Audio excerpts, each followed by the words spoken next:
Yes,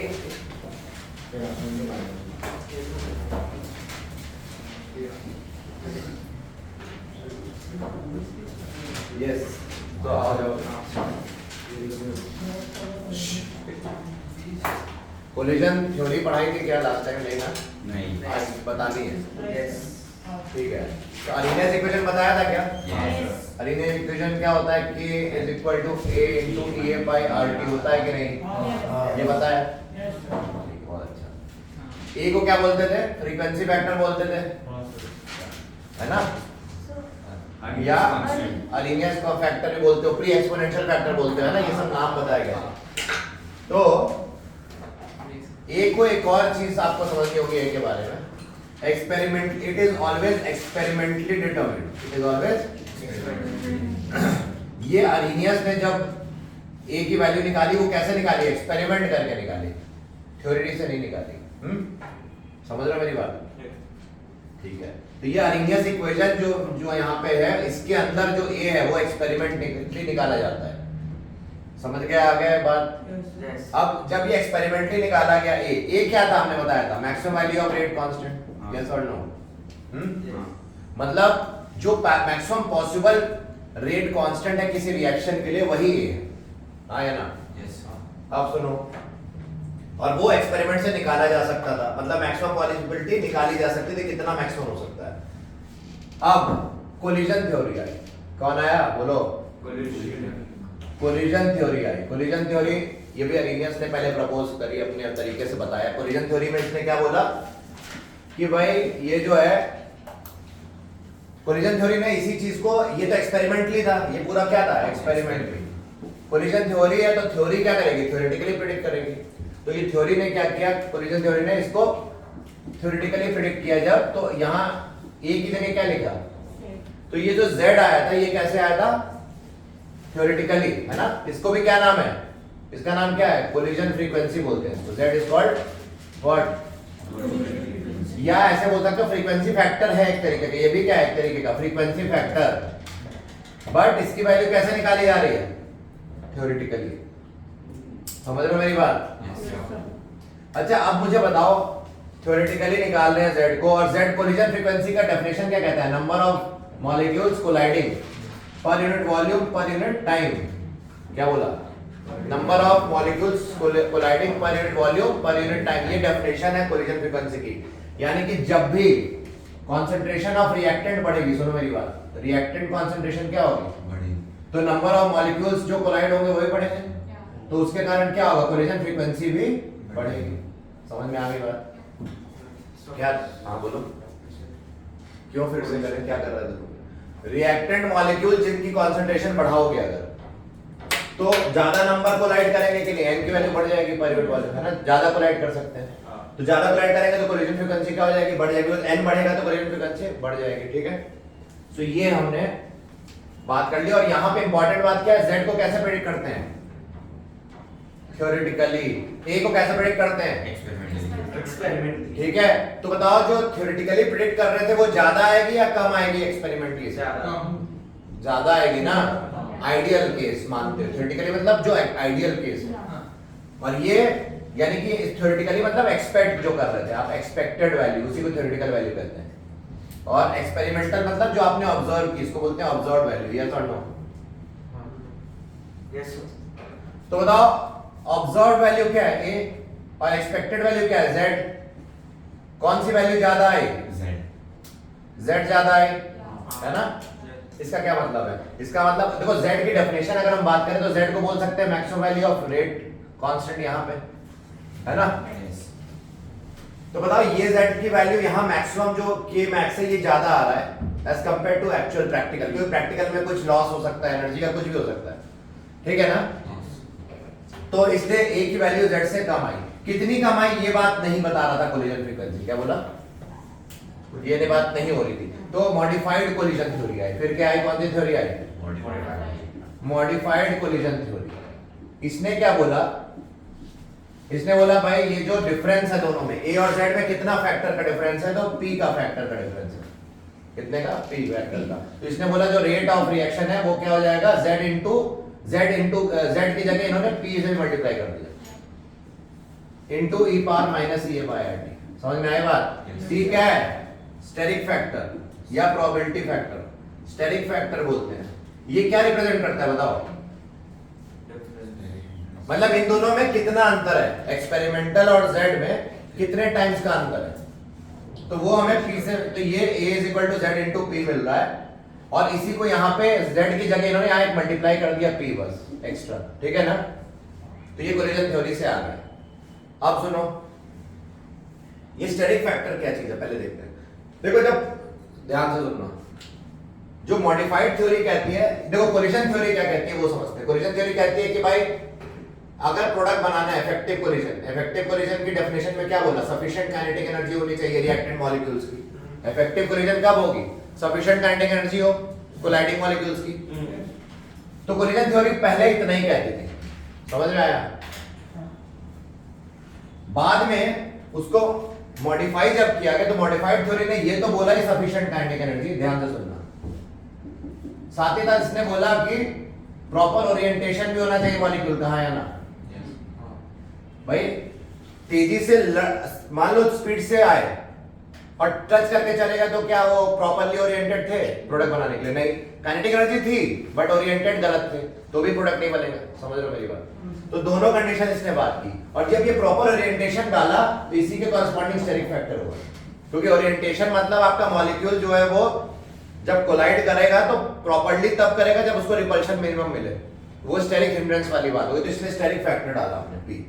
वो किसको take care कर रहा है? ओरिएंटेशन टर्म को। और एक और चीज को मॉडिफाइड थ्योरी ने बोली, कोलिजन थ्योरी ने, इसने कोलिजन फ्रीक्वेंसी को भी डिफाइन किया। इसने बोला कि कोलिजन फ्रीक्वेंसी क्या होती है, और वो z को इसने बेसिकली डिफाइन किया है ना।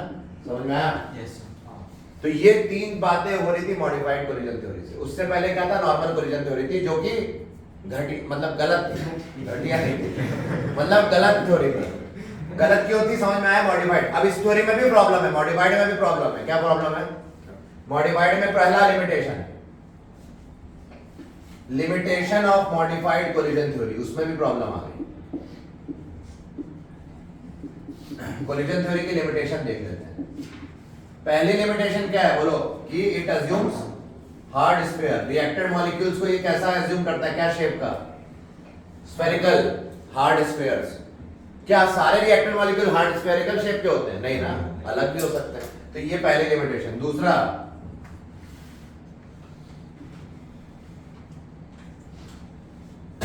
लिख लो पहले, on same site it assumes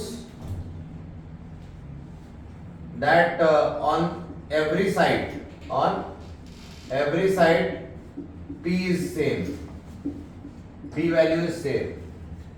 मतलब प्रोबेबिलिटी जो है कोलाइड करने की, क्या हर वॉल्यूम के अंदर, हर छोटे छोटे वॉल्यूम स्पेस ले लें तो हर छोटे छोटे स्पेस में क्या कोलाइडिंग मॉलिक्यूल्स की प्रोबेबिलिटी कोलाइड करने की सेम रहेगी? नहीं ना, बट ये बोलता है नहीं सेम रहेगी हर छोटे छोटे पार्ट में, है ना। समझ रहे हो? इसीलिए इसने ये जो p वैल्यू डाली ये डाली, ठीक है। अब सुनो, ये p को हमें आप यहाँ पे वापस आए, ये बस दो ही लिमिटेशन मेन है। अभी वापस आते हैं इस पे। इस वाले से मैं कह सकता हूँ क्या? यहाँ देखो, इससे मैं कह सकता हूँ p is equal to a by z, yes और नो? अब बताओ, since a is always less than z, मानते हो कि नहीं? तो p has to be less than 1। ये होना चाहिए, बट IIT JEE 2017 में एक सवाल आ गया था जिसमें उन्होंने प्रोबेबिलिटी दे दी थी 4.5, मतलब ये स्टेरिक फैक्टर। इस अगर वो बोल रहे हैं ये है तो हम मान लेंगे भाई ऐसा हो रहा हो। असली में ऐसा हो सकता है क्या?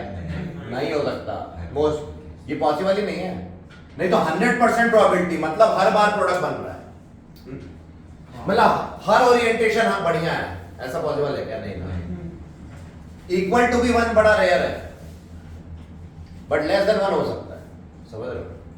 तो इस तरह से आपको सोचना। भी हम इस सवाल को करेंगे 2017 में क्या आया था, पर यहां तक नोट करो। फिर JEE 2017 लगाते हैं इस पे based question. Yes, of anyone, और ये सब कॉमन है इसमें सब।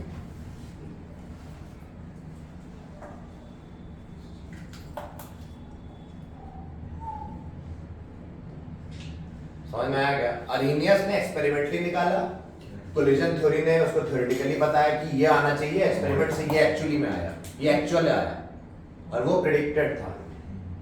और इस थ्योरी को और अच्छे किया गया z into p करके, क्योंकि a और z में जो डिफरेंस आ रहा था उसको ये स्टेरिक फैक्टर अकाउंट किया। तो a is equal to z into p और a हमेशा लेस देन z है और therefore p is also less than 1। बस इतना ही जानना है आपको। अब आगे देखते हैं सवाल के थ्रू, है ना। ITJ 2017 एडवांस का क्वेश्चन लेते हैं सीधा।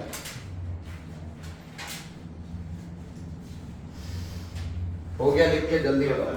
हाँ हो गया, बहुत बढ़िया।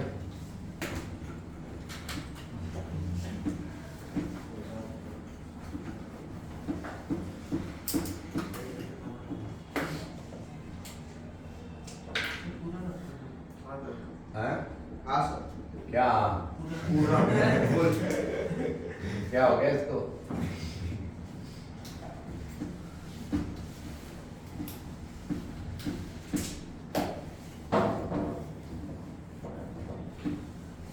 ठीक है, तो ITJ एडवांस वाले क्या कह रहे देखते हैं भाई। 2017 में बोला in a bimolecular reaction, in a bimolecular reaction the steric factor was experimentally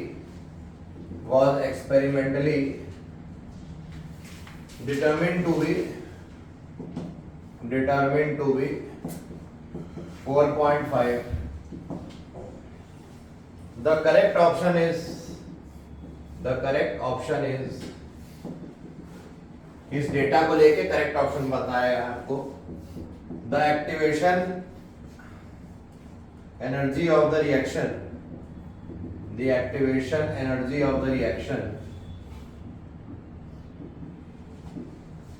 is unaffected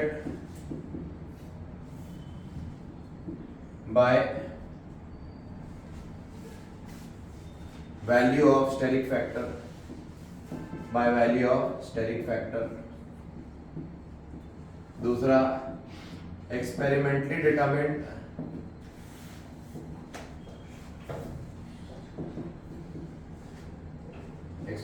determined value of frequency factor is higher than the predicted value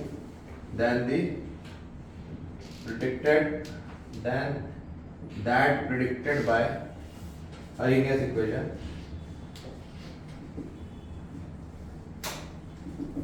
तीसरा कह रहा है the value of frequency factor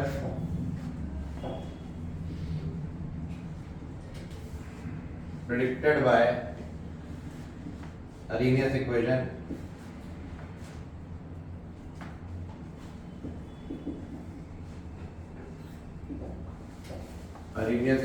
is higher than that experimentally determined. और last है D, since P is equal to 4.5, the reaction will not proceed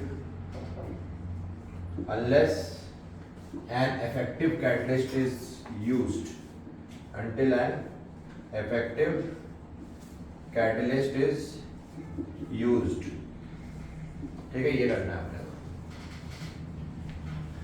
लिखो ITJ advance 2017 का ये अच्छा क्वेश्चन, जिसमें कॉन्सेप्ट जो है कोलिजन थ्योरी का प्रॉपर्ली लग रहा है।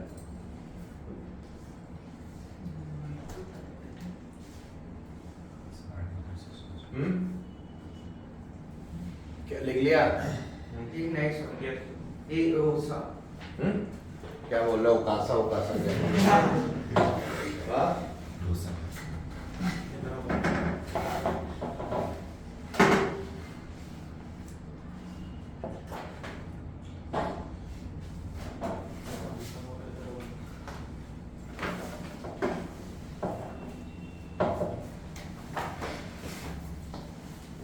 करें? क्या कह रहा है? इन अ bimolecular reaction the steric factor, मतलब P की वैल्यू क्या दी है? 4.5। हाँ, ये पक्का हो गया, यानी कि A is equal to 4.5 times of Z हो गया कि नहीं? इसका मतलब Yes.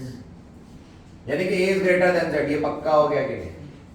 यानी कि जो एक्सपेरिमेंटली निकल रही है वो थ्योरेटिकली से ज्यादा हो गई इस केस में। वैसे तो ये पॉसिबल नहीं है, बट यहाँ पे सवाल के हिसाब से पॉसिबल है कि नहीं? हाँ। तो यहाँ देखो, पहले आ जाओ इधर, B option, experimentally determined value of frequency factor is higher than that predicted by Arrhenius equation. Yes, true, ये तो हो गया क्योंकि 4.5 है ना P। तो यहां देख सकते हैं A is greater than Z, वही B पॉइंट कह रहा है। दूसरा, द वैल्यू, यहां देखो, the value of frequency factor predicted by Arrhenius equation, मतलब Z is higher than experimentally determined. Experimentally तो A होता है, तो फॉल्स, ये नहीं हो सकता आंसर, क्योंकि यहां ऑलरेडी हमने देखा इस, क्योंकि ये वैल्यू के हिसाब से A has to be greater than Z।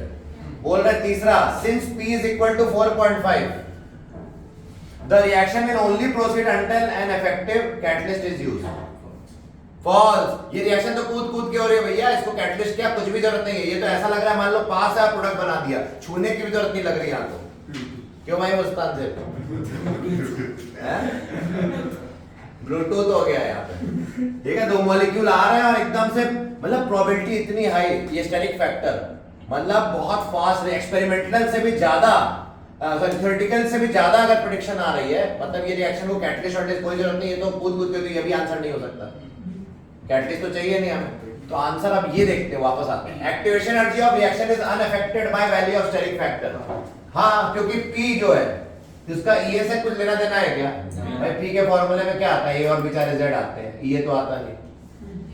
हाँ, so P does not have anything related to EA, therefore the answer is A and B. Advance question easy है, लग रहा है इजी, क्योंकि वो कॉन्सेप्ट पता चल गया है। अगर तुमको ये नहीं पता A और Z क्या है, एक्सपेरिमेंटली कौन सा है, थ्योरेटिकली क्या है, तो तुम नहीं कर सकते ये क्वेश्चन। अनफॉर्चुनेटली बुक्स में नहीं लिखा है ऐसा, सो इन एनसीईआरटी में भी नहीं दिया हुआ है ऐसा कुछ, तो अब इसलिए आपको प्रॉब्लम आ गई। दिया हुआ है फॉर्मूला पर समझ में नहीं आता कुछ, और आईटी वालों ने एक अच्छा सवाल बना लिया, अच्छा हुआ ऐसा सवाल आया, इससे कॉन्सेप्ट आपका क्लियर हो गया। एक और सवाल करते हैं आईटीजी एडवांस 2016 का, ठीक है? जेई एडवांस 2016, ये मिटा दें, लिख तो लिया ही था ना? Yes.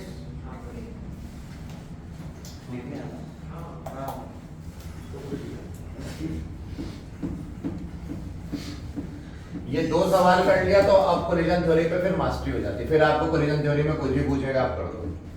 ये दो सवाल आईटीजे के करने जरूरी है, इसी में सारे कॉन्सेप्ट शिफ्ट। आईटीजे advanced 2016, according to Arrhenius equation,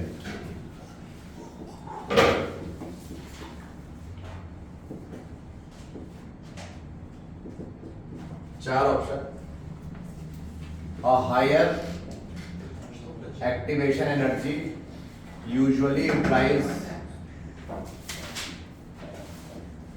a fast reaction. दूसरा, मतलब रेट ऑफ रिएक्शन फास्ट है। हाँ, rate constant increases with increase in temperature, with increase in temperature. This is due to a greater number of collisions,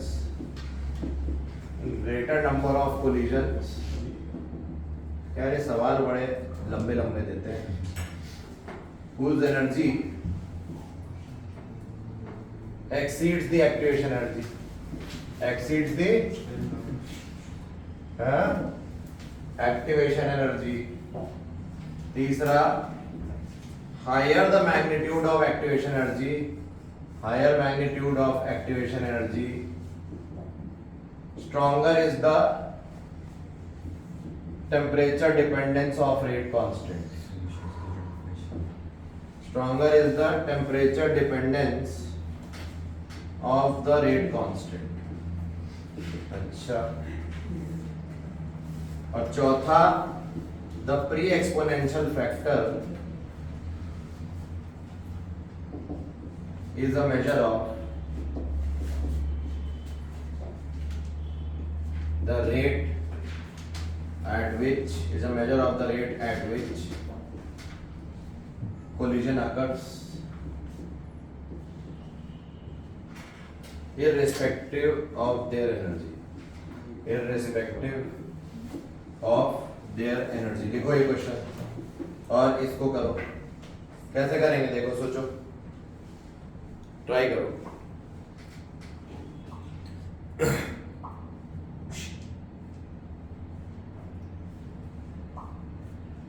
ये क्या कर रहे हो तुम लोग? बबल्स, एक काली रंग की मछली आती है, पक पक करती हो। ये मच्छी है क्या? हाँ?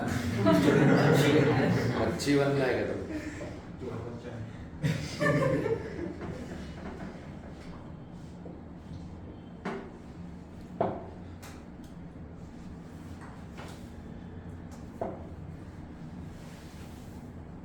हो जाए तो बता देना।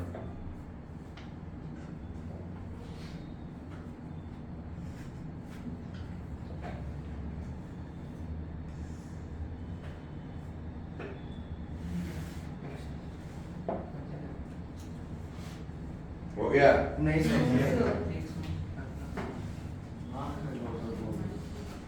According to Arrhenius equation, higher the EA, more is the rate। ये बोल रहे हैं। यस। गलत। क्या यस? ओ हाँ माइनस है, माइनस है। अगर एक्टिवेशन एनर्जी गैप ज्यादा होगा तो रेट तो कम होगा ना, है ना? तो बताओ ये एक्टिवेशन एनर्जी कम हुआ तो रेट यानी कि फास्टर रिएक्शन हुई ना ये। तो ये पहला पॉइंट तो गलत है, ये हो नहीं सकता। तो ये ऑप्शन मार्क मत करना। दूसरा ऑप्शन आ जाओ, the rate constant increases with increase in temperature. हाँ। This is due to greater, ये तो ठीक है, रेट कांस्टेंट बढ़ता है टेम्परेचर बढ़ाने पे, ठीक है, वो तो अरेनियस इक्वेशन कह ही रहा है। k की वैल्यू क्या हो रही, बढ़ रही है ना टेम्परेचर बढ़ाने पे। क्यों? क्योंकि k is equal to e power minus a by rt के प्रोपोर्शनल है ना। Yes. a इनटू ये k होता है। तो ये तो पक्का है, ये बात सही है, पर आगे क्या कह रहा है? This is due to greater number of collisions whose energy exceeds the activation energy। हाँ, अगर energy greater than activation energy हुई तभी तो product formation takes place. Yes. इस पॉइंट से ज्यादा एनर्जी हुई तभी तो प्रोडक्ट बनेगा। तो हाँ, ये बात तो ठीक कह रहा है ये। ठीक है ना? और ग्रेटर नंबर ऑफ कोलिजन ज्यादा होंगे तो रेट ऑब्वियसली बढ़ेगा रिएक्शन में, है ना? सो टेम्परेचर बढ़ाओगे तो क्या होता है, कोलिजन और तेजी से कोलाइड करेंगे तो रेट कांस्टेंट बढ़ेगा। तो ये बात सही है। तीसरी बात, higher magnitude of EA stronger is the temperature dependence of rate constant. अच्छा, और ये लास्ट क्या कह रहा है? The pre exponential factor is a measure of the rate at which collision occurs irrespective of their energy. ये तो ठीक है।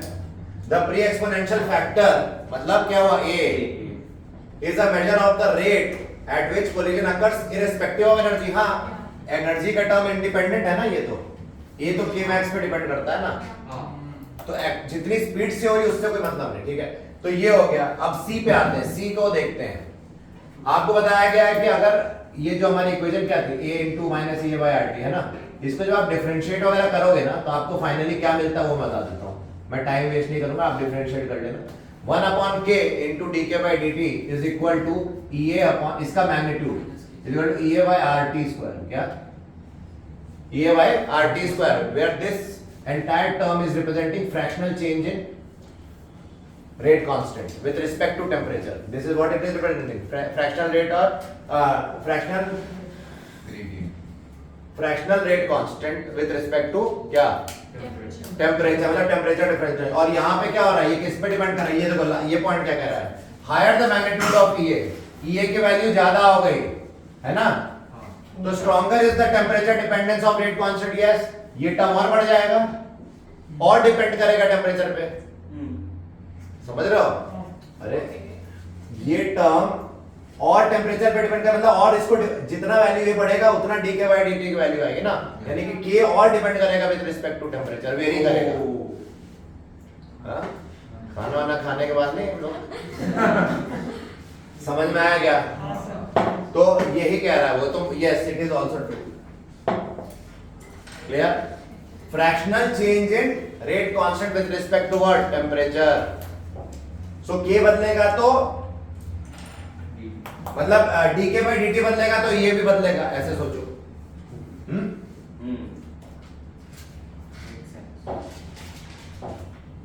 अरे टेम्परेचर बदलेगा तो ये बताओ एक्टिवेशन एनर्जी कम होती है, बढ़ेगा तो बस वही बात कह रहा, ठीक है।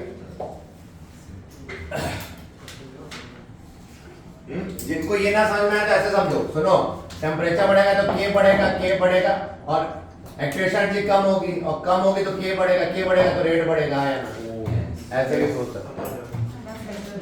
बट वो मतलब फॉर्मूला याद रखना, ये कभी कभार न्यूमेरिकल इस पे आ सकता है। हो सकता है k as a function of temperature देने, ऐसे दे दे 2 कैपिटल T स्क्वायर प्लस 3 है। तुम्हें क्या बनना है भाई? हाथ ताली मार रहे हो मत, क्या बनना चाहते हो मुस्कान से? ताली मार रहा है बराबर। क्यों ऐसी हरकत कर रहे हो वीडियो में? ताली मार बनना है। तालीमार गार्डन में बैठेंगे सब लोग, नहीं शालीमार गार्डन में वैसे ताली मार लेंगे। बहुत बढ़िया।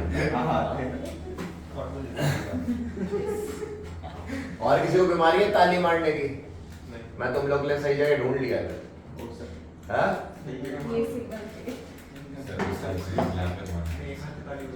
नहीं ताली मारना बुरी बात नहीं है, बट किस समय मार रहे हो वो कर।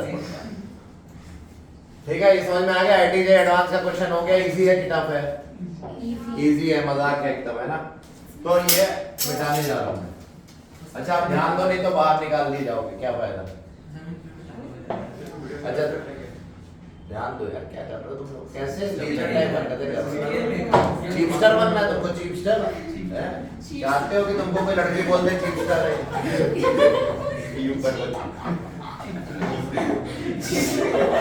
क्या बोल रहा है? चिप्स बनेगा।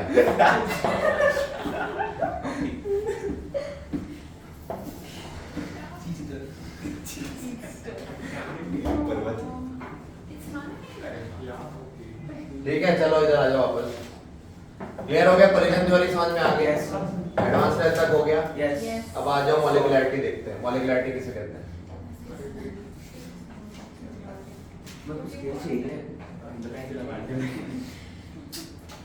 पढ़ाई कर लो, मैं बता दे रहा हूँ, बाहर निकाल दूंगा इडियट।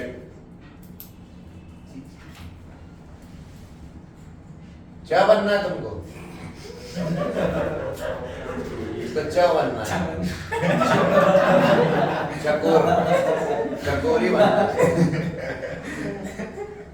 इधर देखो, चम्मच बना दूंगा, ये देखो। मॉलिक्युलैरिटी, मॉलिक्युलैरिटी क्या होता है? It is the number of reacting molecules, reacting species taking part in a an elementary reaction, in an elementary reaction.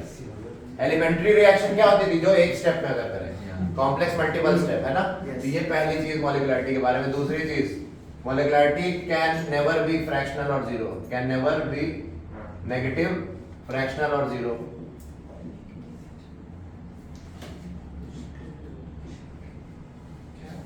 ठीक है, मॉलिक्युलैरिटी कभी ये नहीं हो सकता।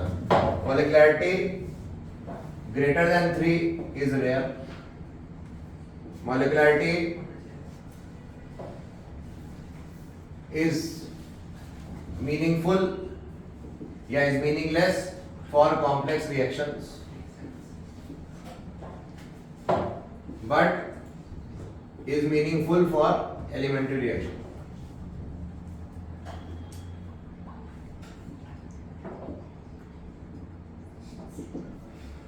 मतलब molecularity negative, molecularity is always, यहाँ पे लिख लेना नेचुरल नंबर। कोई भी नेचुरल नंबर हो सकता है मॉलिक्युलैरिटी, है ना? 1 2 3 4। क्यों भाई, नेचुरल नंबर पता है? Yes sir. जीरो होता है कि नहीं? कोई नंबर होता है। Very good. तो मॉलिक्युलैरिटी समझ में आ गई। तो मान लो कहीं ऐसे लिखा है 3A gives B, तो इस रिएक्शन की मॉलिक्युलैरिटी क्या है? एक मिनट, एक लास्ट पॉइंट लिखो पहले। Molecularity can be theoretically predicted, can be Theoretically.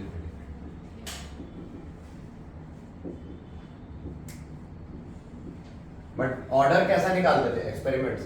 But molecularity theoretically. Order can be fractional और zero, but molecularity can not be fractional. देखो डिफरेंसेस पूछते हैं कभी-कभी एग्जाम में, तो डिफरेंसेस बता रहे हैं order versus molecularity. Order can be anything but molecularity has to be natural number. और क्या है?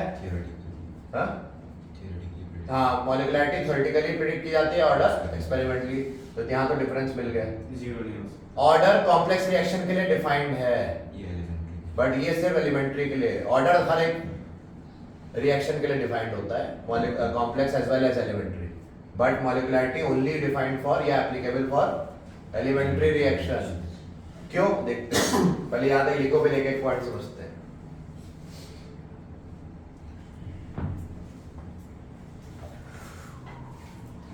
तो पहले मॉलिक्युलरिटी की डेफिनेशन देखो क्या कहती है। Number of reacting species. मान लो यहाँ लिखा A plus B gives C and D। बताओ इस रिएक्शन की मॉलिक्युलरिटी क्या हो गई? 2। क्यों? नंबर ऑफ, क्या तुम्हें एक्सपेरिमेंट करने की जरूरत पड़ी या देख के बता दिया? समझ में आया? बताओ यहाँ क्या मॉलिक्युलरिटी है? 3। अबे 3 मॉलिक्यूल्स। तुम क्यों डम टाइप हरकतें कर रहे हो? ये देखो, समझ में आया मॉलिक्युलरिटी क्या है? नंबर ऑफ रिएक्टिंग मॉलिक्यूल्स कितने? 3। बस ये करना है। यहाँ बताओ 48 HNO3 गिव्स समथिंग, क्या होगा मॉलिक्युलरिटी? बट ये रेयर है कि नहीं? नहीं। अबे है ना, बोला ना मॉलिक्युलरिटी ग्रेटर देन 3 रेयर है। ये तो 48 है, बहुत ही रेयर है। ऐसा क्यों? सुनो इधर, एक समय पे 2 लोग एक्सीडेंट हो सकता है कि नहीं? हाँ। उसकी प्रोबेबिलिटी होती है। हाँ। तीसरा भी एक टाइम पे कोलाइड कर दे, चलो मान लिया, हाँ। बट चारों एक ही जंक्शन पे एक टाइम मिले तो बहुत ही गधे हैं। ऐसा ही तो चारों एक ही जंक्शन पे एक टाइम पे लड़े तो क्या होगा? फिर मुश्किल, ये रेयर होता है ऐसा phenomena. Are you getting it? तो 2 चीजें कोलाइड करें, इसकी प्रोबेबिलिटी मैक्सिमम। 3 भी एक टाइम पे कोलाइड करके प्रोडक्ट बनाए, मान लिया चलो हो भी गया। बट 4 अगर करें एक टाइम पे कोलाइड और प्रोडक्ट बनाए, इसकी प्रोबेबिलिटी बहुत ही कम है। ऐसा नहीं है नहीं हो सकता, बट वेरी लेस। इसलिए मॉलिक्युलरिटी ग्रेटर देन 3 इज रेयर। अच्छा, 0 क्यों नहीं हो सकती मॉलिक्युलरिटी? क्योंकि फिर रिएक्टेंट ही नहीं होंगे, क्या फिर प्रोडक्ट क्या बनेगा? मॉलिक्युलरिटी क्या होती है? नंबर ऑफ रिएक्टिंग मॉलिक्यूल, वही नहीं होंगे तो प्रोडक्ट कैसे बनेगा? तो मॉलिक्युलरिटी कभी 0 नहीं हो सकती। फ्रैक्शन टुकड़ा नहीं हो सकता भाई, ये थोड़ा ना एक आधा मॉलिक्यूल एटम ही काटा हुआ है तुमने, ऐसा होता है क्या? नहीं सर। यस। अब आ जाओ यहाँ पे, थ्योरेटिकली प्रेडिक्टेड, ये भी देख बता दिया। अब इस पॉइंट को समझते हैं।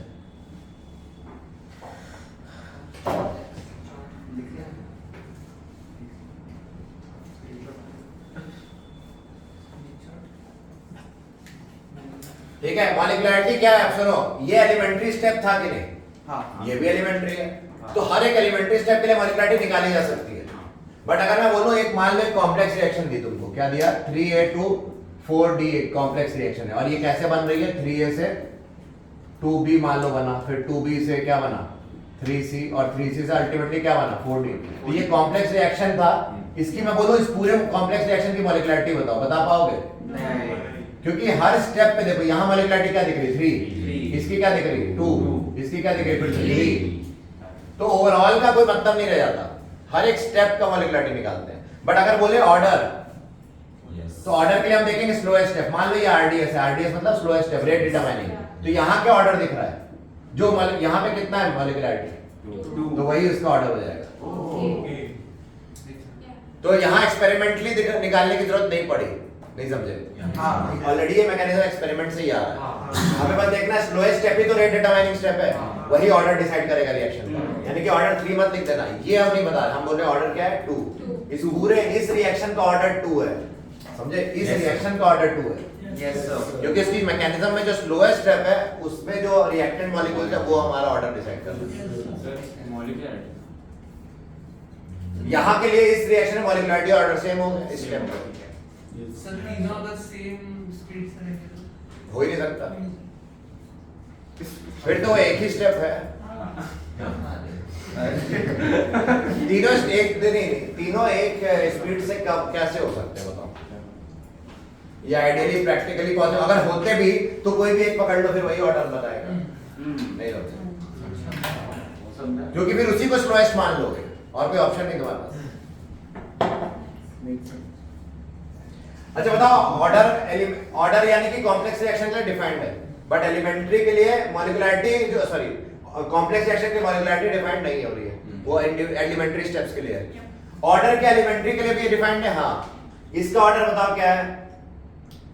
नहीं, इसका नहीं बता सकते, बट इसका ऑर्डर एक्सपेरिमेंट से आ सकता था। हाँ इसका भी एक्सपेरिमेंट से आ सकता है। ये यहाँ तो देख के बता रहे हो 2 है, यहाँ पे नहीं बता सकते, लेकिन डिफाइंड तो हर स्टेप के लिए ऑर्डर भी है ना, लिखते हो ना order with respect to A with respect to, मतलब इंडिविजुअल डिफाइंड भी है, लेकिन ओवरऑल के लिए भी डिफाइंड ऑर्डर, यानी कि elementary as well as complex दोनों के लिए ऑर्डर डिफाइंड है, बट मॉलिक्युलरिटी सिर्फ एलिमेंट्री रिएक्शन के लिए। ठीक है, तो ये आपको याद, ऑर्डर मॉलिक्युलरिटी के बराबर कब होगा? जब या तो सिंगल स्टेप रिएक्शन हो। क्या रिएक्शन कितने स्टेप में अगर कर रहे हैं भाई? अगर सिंगल स्टेप है तो वही आरडीएस होगा, वही आरडीएस है, तो ऑर्डर जो होगा वही मॉलिक्युलरिटी हो जाएगी। लेकिन अगर किस बाकी केसेस में हो भी सकती है, नहीं हो सकती है, समझ रहे हो? एलिमेंट्री रिएक्शन में हम बोल देंगे कि ये बात वैलिड हो जाती है? समझ रहे हो ना? हाँ सर। बट कॉम्प्लेक्स में जरूरी नहीं, हो भी सकती, नहीं भी हो सकती।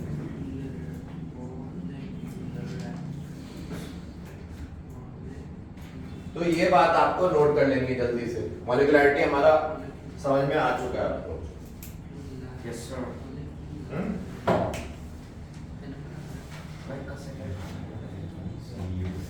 और कोई क्वेश्चन देख लेते हैं, चलो।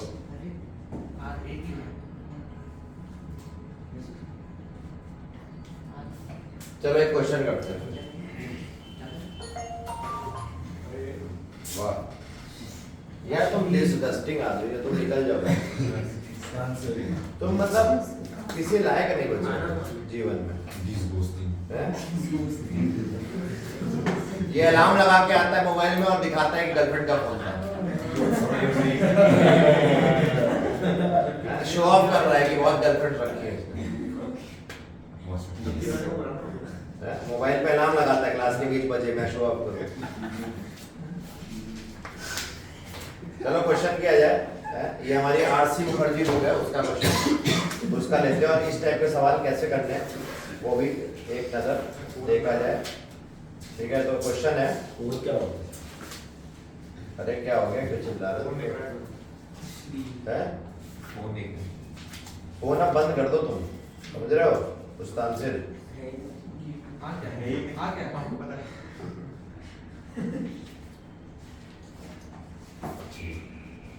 करें क्वेश्चन?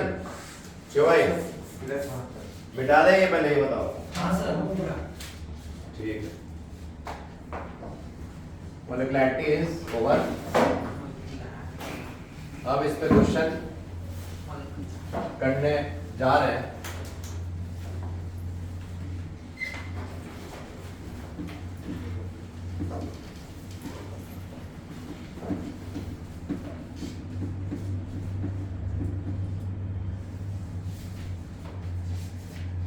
ये देखो, फॉर अ रिएक्शन, एक रिएक्शन दी है, ध्यान दो। 2H2 plus 2NO gives N2 plus 2H2 and इसकी जो मैकेनिज्म सजेस्ट की गई, ठीक है, तो तुम लोग क्यों कर रहे हो ऐसा? हैव सम रिस्पेक्ट भाई, पढ़ा रहा है कोई तुमको, उसको एटलीस्ट थोड़ी तो इज्जत दो यार। तुम घर पे अपनी बेइज्जती कराते रहो, कोई फर्क नहीं पड़ता। यहाँ अपनी बेइज्जती कराओगे क्या फायदा है? कोई गर्लफ्रेंड तुम्हारी वीडियो देखेगी, छोड़ के चली जाएगी, हैं? अरे ये वीडियो ही है। उसको यार निकालो। सब पूछ रहे हैं भाई, ऐसे कितने वीडियो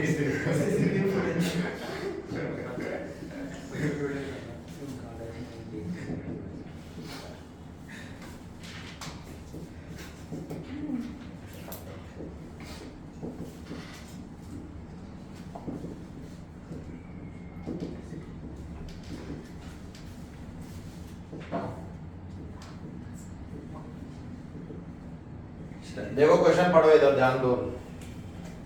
क्या बोल रहा है? फॉर द रिएक्शन, ये रिएक्शन दी हुई है, बोल रहा है मैकेनिज्म सजेस्ट किया गया। 3 स्टेप्स में ये मैकेनिज्म हुई, स्टेप 1, स्टेप 2, स्टेप 3। स्टेप 1 में इक्विलिब्रियम कांस्टेंट क्या है, K1।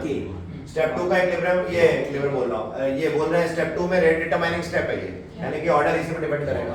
और क्या बोल रहे हैं, और ये तीसरा स्टेप क्या है, फास्ट, यानी कि रेट लॉ आपको बोला establish rate law. Rate law में बताओ कौन सा आएगा फिर, K into N2O2 into H2 आएगा कि नहीं? Yes। बोलो क्यों आया ऐसा? RDS क्योंकि वो RDS है ना, समझ रहे हो मेरी बात, यही होना चाहिए, यस और नो? Yes sir। बहुत अच्छी बात है, लेकिन अब तुमको एस्टैब्लिश क्या करना है, रेट लॉ। तो बताओ मुझे पहली इक्वेशन देखते हैं, पहले हमारी कौन सी इक्वेशन है, 2N। हाँ, K1 क्या हो जाएगा बताओ, इक्विलिब्रियम कांस्टेंट है कि नहीं K1? K1 क्या है? देखो हमें काम क्या करना है, एस्टैब्लिश रेट लॉ कैसे करना है, पहले हमें इक्विलिब्रियम कांस्टेंट निकालना है और उसको कन्वर्ट कर देना है रेट कांस्टेंट के टर्म में लिखना है, क्योंकि रेट लॉ में इक्विलिब्रियम कांस्टेंट होता है क्या? नहीं, रेट कांस्टेंट होता है। तो K1 को एलिमिनेट करना है, हमें क्या करना है, एलिमिनेट करते हैं, देखते हैं क्या करते हैं। तो इसको हम ऐसे लिख सकते थे, फ्रॉम दिस, इसको इस्तेमाल करके NO टू द पावर 2 मान लो, एक बार देख लो एक बार, ठीक है ना, ये कर सकते हैं। अब क्या बोला इससे हमें, देयरफॉर N2O2 की कंसंट्रेशन कितनी आ जाएगी, K1 into बोलो NO टू द पावर 2 आ जाएगी कि नहीं, देख लो, हमें ये इक्वेशन मिल गई है, समझ में आया क्या? Yes sir। अब रेट लॉ निकालना है, रेट लॉ कैसे निकालोगे बताओ, रेट, ये K2 क्या है, रेट, ये इक्विलिब्रियम कांस्टेंट है, रेट कांस्टेंट है, हाँ रेट कांस्टेंट है, क्योंकि यहाँ पे इक्विलिब्रियम पे डिपेंड नहीं। तो क्या होगा, K2 इनटू, ऐसे लिख सकते, रेट लॉ क्या होना चाहिए, रेट लॉ एक्सप्रेशन हमने अभी अभी बताया था ना, क्या होना चाहिए, K2 into N2O2 into H2, हाँ या ना? तो हमें क्या करना है, ये इक्वेशन 1 को इक्वेशन 2 में सब्स्टिट्यूट कर देना है, समझ रहे हो, मतलब हमने एलिमिनेट अल्टीमेटली क्या किया, N2O2, क्यों, क्योंकि इक्विलिब्रियम कांस्टेंट भी अपीयर कर जाए, है ना? तो K2 into K1 into NO square H2 आ गया, बस ये आंसर।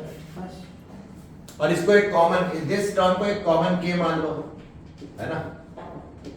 अरे हाँ या ना?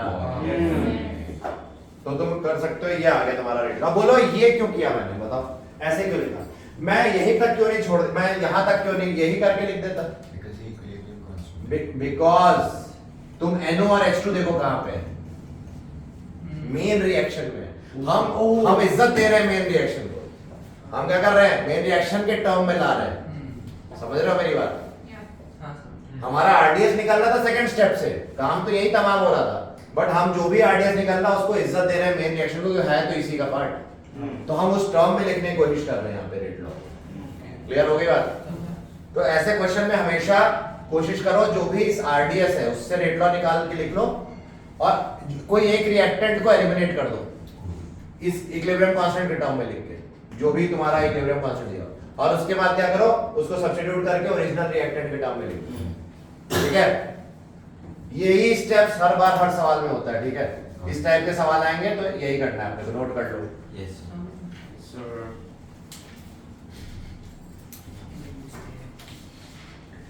एक और क्वेश्चन इस पे देते हैं, फिर आगे बढ़ते हैं।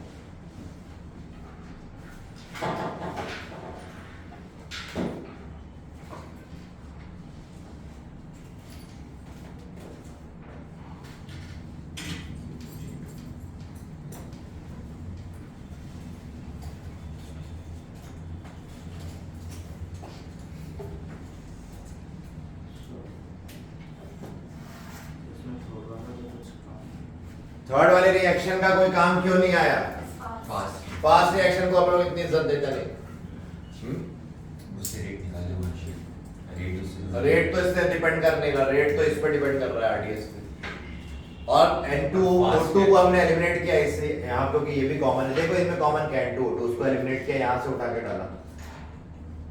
और फास्ट रिएक्शन का रेट वैसे भी निकाल नहीं सकते, फास्ट रिएक्शंस का रेट निकालना ही मुश्किल है, मैंने बताया था, क्योंकि वो 10 power minus 14 to 10 power minus 16 seconds के रेट से हो रही है, तो वो भी एक इशू है।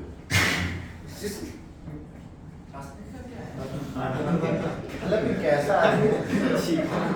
कोई खास रहा है तुम हंसोगे।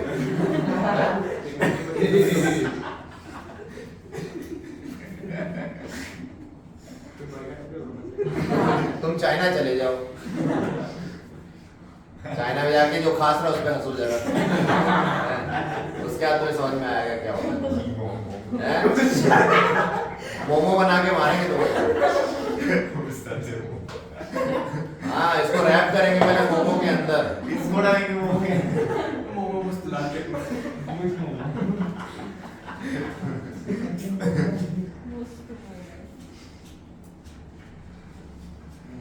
ठीक है, इजी है टफ है भाई? Easily tough, easily tough. Very easily tough है।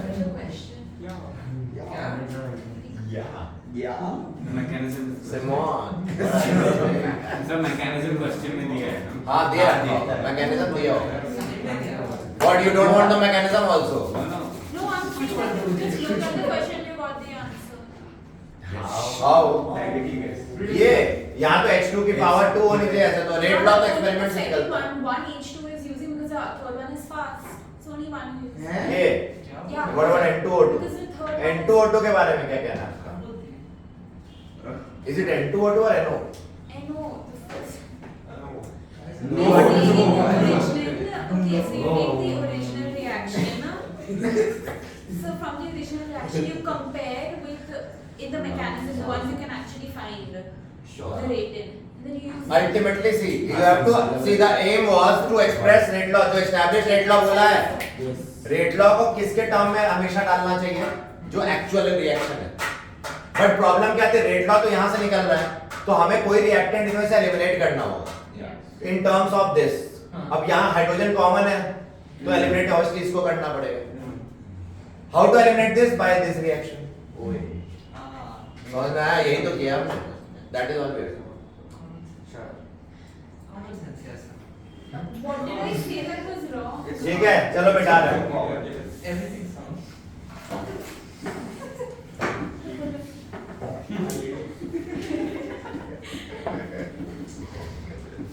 The answer he got it. Yeah, the logic is Okay, good. Question देखो एक और। चलो ये क्वेश्चन करोगे तो क्लियर हो जाएगा।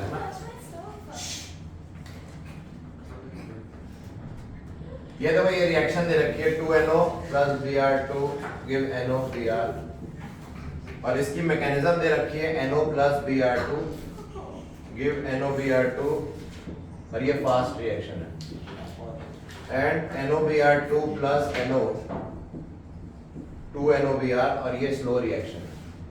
आपको बताना है कि एस्टैब्लिश रेट लो।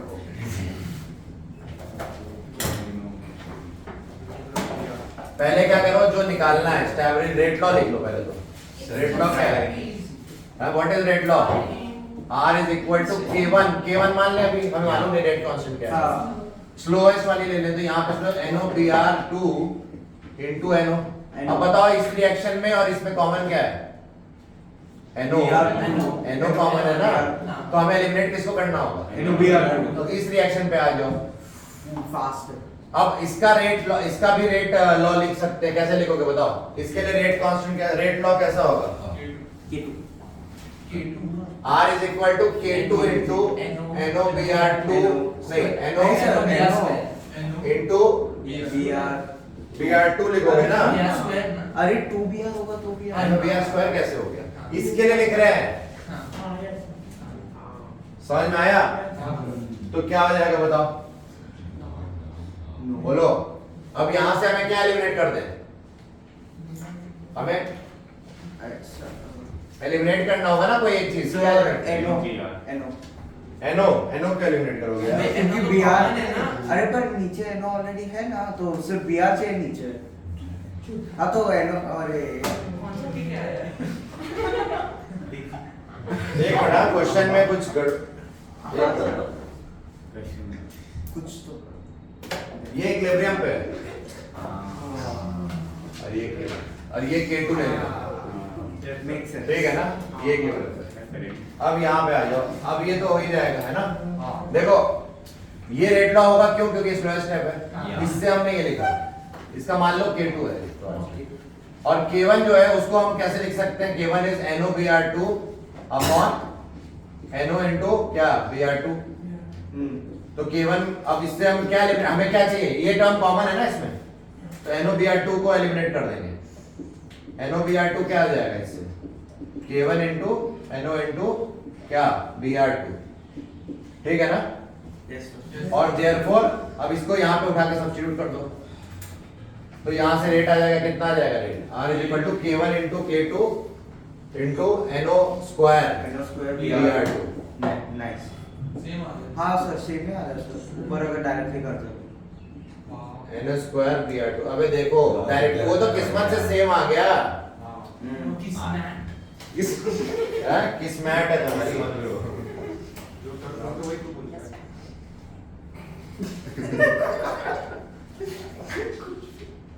तुम लोग यार बहुत ही चीपस्टर टाइप का है।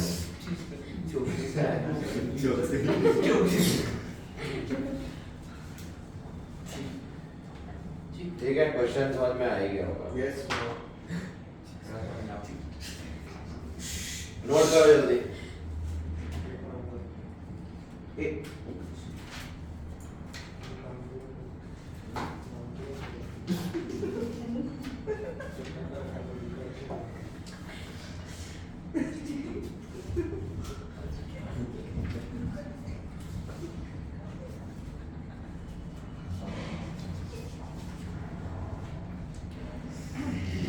एक क्वेश्चन करते हैं, बहुत बेहतरीन,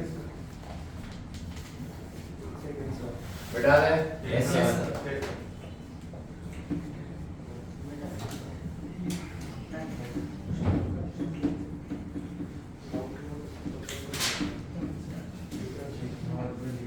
क्वेश्चन है, बहुत इंपॉर्टेंट है, ये देखो। In the decomposition of H2O2 at 300 Kelvin, the energy of activation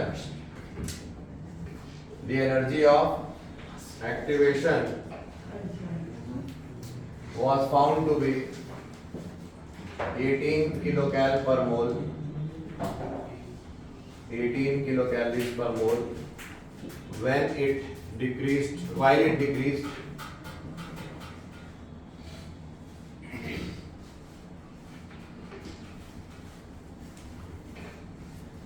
to 6 kilocal per mole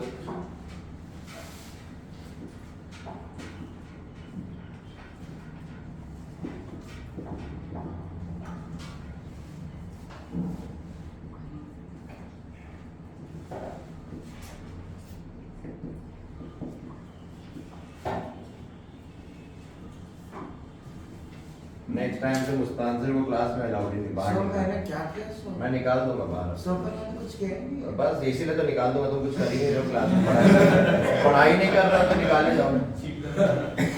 हैं? सिर्फ तालियां बजाने के लिए बैठा है वो।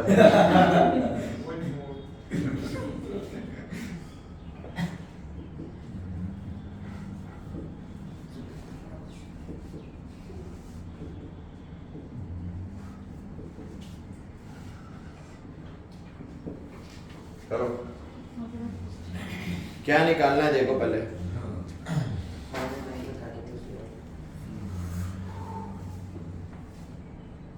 क्वेश्चन रीड करो। In the decomposition of H2O2, तो H2O2 टूट रहा है भाई, डिकम्पोज हो रहा है वाटर और ऑक्सीजन में। और एनर्जी ऑफ एक्टिवेशन इस रिएक्शन के लिए पाई गई 18 किलोकैल पर मोल।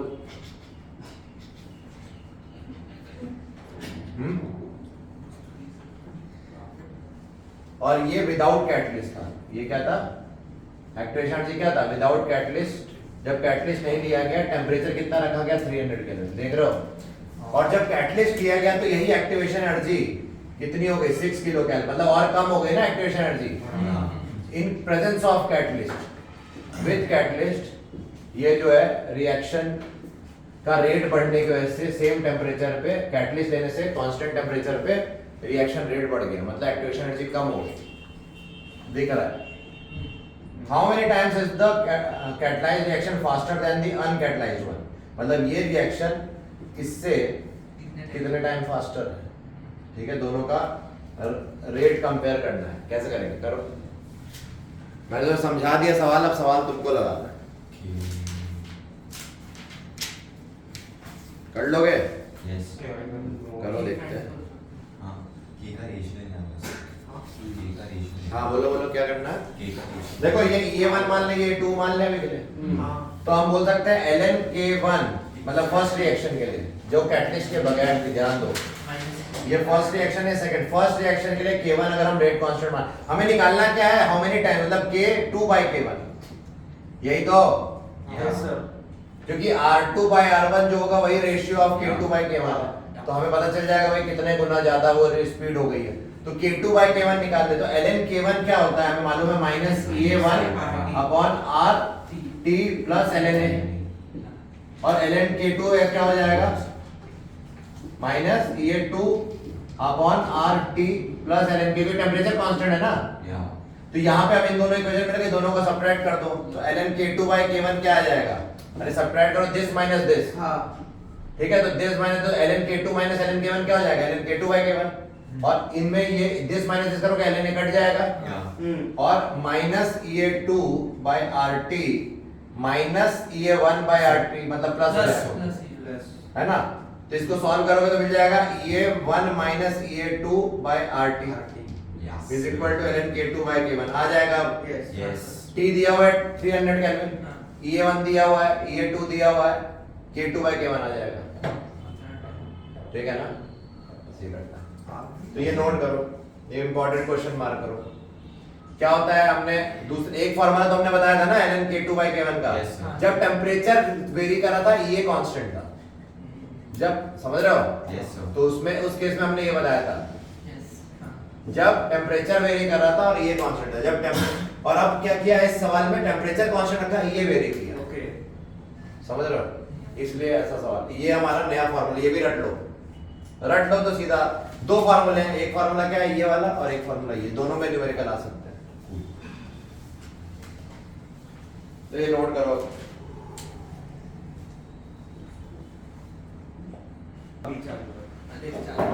ITJ, next question is ITJ Advanced 2015. Question है in dilute aqueous H2SO4 the complex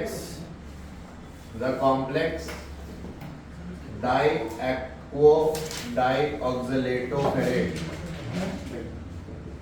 ferrate 2 is oxidized by MnO4 minus for this reaction the ratio of the rate of change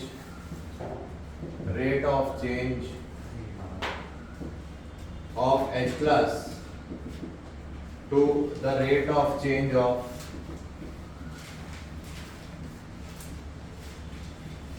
MnO4 minus concentration is, option नहीं दिए हुए हैं, integer करो, कैसे करेंगे इसको, पहले तो देखो अभी मैंने पढ़ाया नहीं है तुम लोगों को कोऑर्डिनेशन कंपाउंड, उसमें ये कंपाउंड का नाम जो है ये डिकोड करते हैं, कैसे करते हैं देखो मैं बता देता हूं शॉर्ट में, आगे हम डिटेल में करेंगे। पहले नाम किसका लिया हुआ, डाई एक्वा मतलब कितने वाटर मॉलिक्यूल, दो, ऑक्सीलेट भी कितने, दो, अरे दो वाटर है वो मॉलिक्यूल और दो ऑक्सीलेट, ऑक्सीलेट मतलब C2O4 होल ट्वाइस हो गया, और फेरेट मतलब आयरन और फेरम होता है, और फेरेट आयन है ना, यस क्योंकि फेरेट 2 मतलब इसकी ऑक्सीडेशन नंबर यहाँ क्या होनी चाहिए, दो, ये कब होगी जब यहाँ पे 2 माइनस हो, कैसे निकाल लो, x प्लस वाटर की तो 0 होती है, plus 2 into minus 2 should be equal to net charge minus 4, x आ जाएगा प्लस एक minute sorry minus 2, so net charge minus 2 है ना, और ये देखो 2 ये इंटू इस पे जो चार्ज होता है माइनस 2, ऑक्सीडेशन नंबर निकालना सिखाया था लास्ट ईयर, तो x minus 4 equal to minus 2, तो x क्या आ जाएगा प्लस 2, तभी तो इसलिए फेरेट 2 मतलब हो गया, इस पे चार्ज माइनस 2 होना जरूरी है। अब सुनो इधर, जब इसको हमने क्या कराया, किससे ऑक्सीडाइज कराया, MnO4 माइनस, मतलब ऑक्सीडाइजिंग एजेंट कौन है, किस मीडियम में है, एसिडिक मीडियम है ना, डाइल्यूट H2SO4, मतलब H+ होगा कि नहीं वहां पे।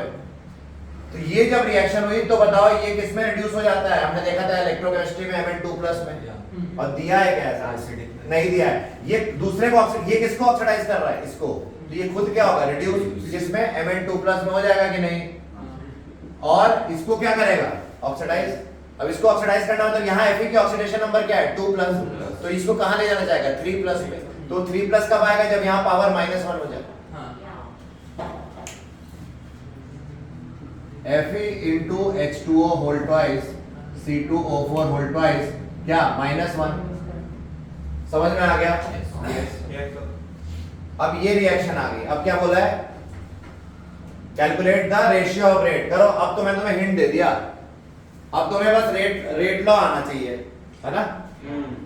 और H+ का क्या हो रहा है वो नहीं बताया मैंने, पानी बन रहा होगा, यहाँ पे पानी बन रहा है ना, क्या बन रहा है बोलो, समझ में आ गई रिएक्शन। ये रिएक्शन आनी चाहिए, पहले इसको बैलेंस करो, बैलेंस करोगे तभी तुम रेट ऑफ डिसअपीयरेंस लिख पाओगे और अपीयरेंस लिख पाओगे।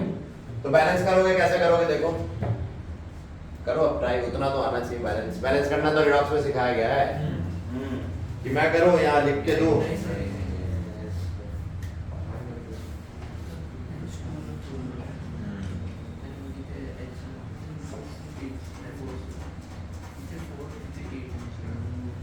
ऑक्सीजन कितने हैं तब देख लो, बाकी बैलेंस कर, चलो मैं लिख देता हूं, तुम करते रहना।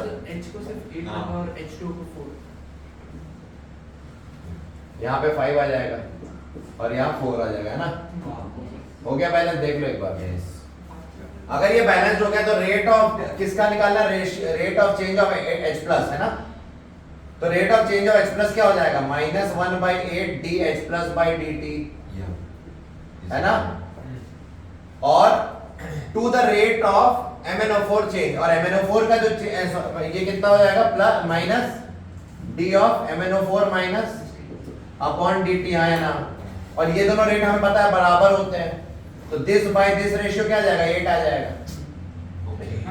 हमें तो यही निकालना है ना, d इन दोनों के रेट, मतलब दिस अपॉन दिस, कर लो। ये बकवास, एकदम बकवास सवाल है, लेकिन क्योंकि ये टफ क्यों लग रहा होगा बताओ, क्योंकि कंपाउंड ये रिएक्शन की वजह से, अदरवाइज है नहीं कुछ सवाल, एकदम घटिया सवाल।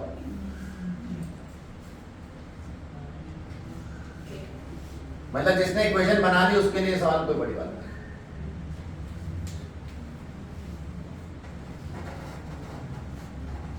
सो ये IIT एडवांस का एक मामूली सा क्वेश्चन, बस आपको इन्होंने क्या किया, 2 चैप्टर को बना के मिलाया, एक कोऑर्डिनेशन केमिस्ट्री मिलाई, एक रिडॉक्स को मिला, 3 चैप्टर मिला दिए, और एक अपनी ये काइनेटिक्स, ये तीनों को मर्ज कर दिया और एक सवाल दे दिया आपको। IIT एडवांस ये तो करता है, मर्ज करता है चीजों को, एक चीज, यानी कि आप सेलेक्टिव स्टडी नहीं कर सकते IIT एडवांस, है ना। मेंस में तो चलो चल जाएगा, एडवांस में नहीं चल पाएगा। एडवांस में इंटर सब चैप्टर्स का मिक्स कुछ भी आ सकता है, ठीक है, नोट कर लो। हाँ बोलो। सेलेक्टिव चैप्टर मत बताओ, उसमें भी आप सेलेक्टेड करना है। मेंस कितना आसान एग्जाम है, उसमें आप सेलेक्टिव क्यों करना चाहते हैं। मेंस तो हम क्वेश्चन भी नहीं करा रहे, हम तो एडवांस कर रहे हैं। Questions are the problem in studying. It doesn't matter how difficult it is. I've solved it. Just do the chapter. पैसा मिल गया है, क्या करूँ उसका, ऐसा क्वेश्चन है तेरा। देखो IIT, देखो जेई मेन और जेई एडवांस में पहले तो अंतर समझ जाओ। अंतर मालूम है आपको, बोर्ड जेई मेन और जेई एडवांस में। बोर्ड नहीं आया तो जेई मेन भूल जाओ, और जेई मेन नहीं आया तो एडवांस भूल जाओ। बोर्ड नहीं है तो एडवांस भी भूल जाओ। नहीं आया। हाँ, ऐसे वही तो बोला, बोर्ड नहीं आया तो जेई मेन भूल जाओ, जेई मेन नहीं आया तो एडवांस भूल जाओ, मतलब अल्टीमेटली बोर्ड इंपॉर्टेंट है कि नहीं। हाँ, बोर्ड मेन। तो इसीलिए सबसे पहले बोला जाता है कि सबसे पहले एनसीईआरटी का बेस स्ट्रांग करो, एनसीईआरटी और एग्जाम्पलर स्ट्रांग होना चाहिए। एनसीईआरटी एग्जाम्पलर लगा लिया, फिर जाओ जेई मेन पास्ट के पेपर, और नीट के भी लगा सकते हो तुम, ऐसा नहीं, दोनों लगाओ, अब और प्रैक्टिस हो जाएगी। और जब नीट और जेई दोनों लगा लिए पेपर पास्ट ईयर मेंस के, तब एडवांस पे जाओ। पर उस सब एडवांस के लिए एक प्रॉब्लम है कि नोट्स अच्छे होने चाहिए। आईटी एंड एडवांस के सवाल तभी बनेंगे जब नोट्स अच्छे हो। अगर आपकी कोचिंग के नोट्स अच्छे नहीं है तो आप एडवांस के सवाल बनाने में स्ट्रगल करोगे। इसीलिए यहाँ एक्सपोजर एडवांस का भी दिया जा रहा है, सिर्फ मेंस का नहीं दिया है। मेंस तो हम आराम से बना ही लेते हैं, हमने कितने सवाल बनाए वो। एडवांस का एक्सपोजर कम रहता है लोगों को, तो एडवांस जितना एक्सपोजर होगा उतना कॉन्फिडेंस बढ़ेगा। The more the ways to think, आपका एक्सपोजर बढ़ेगा, सवाल को कैसे इंटर रिलेट करना है चैप्टर से चैप्टर आप समझ जाओगे। इसलिए आपको एडवांस का भी एक्सपोजर दिया जा रहा है। वरना मेरे लिए क्या है, जेई मेन के 10-20 सवाल करा दो, हो गया भाई, बहुत अच्छा कोचिंग है, बहुत अच्छी कोचिंग हो गई, आप भी कुछ हम भी कुछ, ऐसा लेकिन कर नहीं रहे ना। एक्सपोजर मिलना चाहिए स्टूडेंट्स को, एक्सपोजर नहीं मिलता इसलिए प्रॉब्लम आती है। आपको लगता है हाँ भाई, और बुक्स में क्या प्रॉब्लम है, बुक्स में भी जो सवाल दिए होते हैं वो लगाने के लिए भी एक्सपोजर चाहिए, जो टफ बुक्स होती है, अच्छी बुक्स होती है। मैं बोलूँगा अच्छी बुक्स में जाने से पहले जेई के ही सवाल लगा के जाओ, तब उन बुक्स को करो। पहले लोग क्या करते हैं, बड़ी बड़ी ऑथर्स को लगा रहे हैं, कोई मतलब ही नहीं है।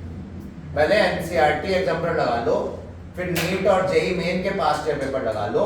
जब इतना काम हो जाए 4 चीजों का, तो पीवाईक्यू लगा लो एडवांस के। उसके बाद जो मटेरियल लगाने लगा वो फिर मैटर इमटेरियल है, मतलब मटेरियल इमटेरियल। समझ रहे हो मेरी बात? Yes sir. तो ये स्ट्रैटेजी अपनाओ। अगर आप बहुत ज़्यादा डिपेंड नहीं करना चाहते हो किसी चीज़ पे, तो अपने इन चीज़ों पे तो डिपेंड करनी पड़ेगी आपको, वरना आप स्ट्रगल करते रहोगे। आपको लोग कोई बताएगा ये बुक लगाओ XYZ, है ना। मैं भी बताता हूँ, ऐसा नहीं, मैं भी बताता हूँ सबको, पर वो सबका कोई फायदा नहीं होता। रियलिटी में पढ़ाई करो। रियलिटी क्या है? Cut to cut, no nonsense. और वो कैसे होगा? सवाल ओरिएंटेड पढ़ो, question oriented apply, application oriented पढ़ो। सिर्फ थ्योरी करने से, लंबी लंबी थ्योरी कराने से कुछ नहीं होगा। टू द पॉइंट पढ़ो और क्वेश्चन ओरिएंटेड करो। समझ रहे हो? तो ठीक है, आज के लिए इतना। एंजॉय करो।